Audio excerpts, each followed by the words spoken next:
Hello hi నమస్తే మేంకి భూపాలపల్లి జిల్లాలోని మహముతారం మండలం కావచ్చు, మాదేపూర్ మండలం కావచ్చు, ఈ రెండు మండలాలలో చాలా సమస్యలతో అక్కడ ఉండే ప్రజలు సతమతం అవుతున్నారు.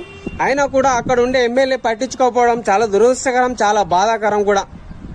ఎన్నికలకు వచ్చినప్పుడు మాత్రమే వాడవాడ గ్రామ గ్రామం తిరిగి ఓట్లు వేయించుకొని గెలిచిన తర్వాత అక్కడ ఉండే ప్రజలను పట్టించుకోకపోవడం చాలా దురదృష్టకరం, చాలా బాధాకరం కూడా.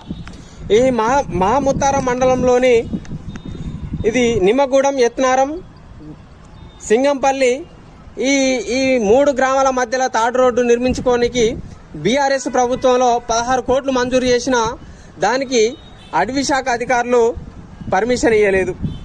సో ఇష్టంతోని ప్రేమతోని కాంగ్రెస్ ప్రభుత్వాన్ని గెలిపించుకుంటే మరి ఈ సమస్యలన్నీ పట్టించుకోకుండా మరి ఎన్నికలకప్పుడు వచ్చి అక్కడ ఓట్లు వేయించుకొని గెలిపించుకున్న తర్వాత అక్కడ ప్రజలను పట్టించుకోకపోవడం చాలా దురదృష్టకరం.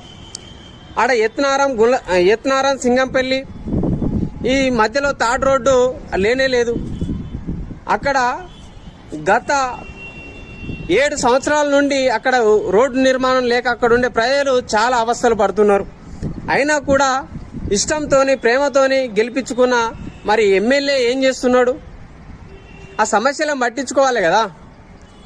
మరి ఇంత జరుగుతున్నా కూడా, మరి ఇట్లా జరుగుతున్నా కూడా మరి ప్రజలు కూడా మీరు ఆలోచించాలి. కొత్త వాళ్ళకు అవకాశం ఇవ్వండి, కొత్త ఎమ్మెల్యేని గెలిపించుకోండి. బీఆర్ఎస్ ప్రభుత్వంలో తన పార్టీ కార్యకర్తలకే ఆ భూములు పంచుకోవడం కానీ, ఆ పార్టీకి సంబంధించిన నాయకులకే ఏదైనా ఇవ్వడం జరిగింది.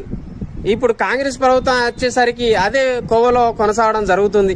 ఇప్పటికైనా అక్కడ ఉండే ప్రజలు మారండి, కొత్త వ్యక్తులకు అవకాశం ఇవ్వండి అని తెలియజేసుకుంటూ మీ వెంకీ థ్యాంక్ యూ. నా ఛానల్ లైక్ చేయండి, షేర్ చేయండి, సబ్స్క్రైబ్ కొట్టండి. Thank you.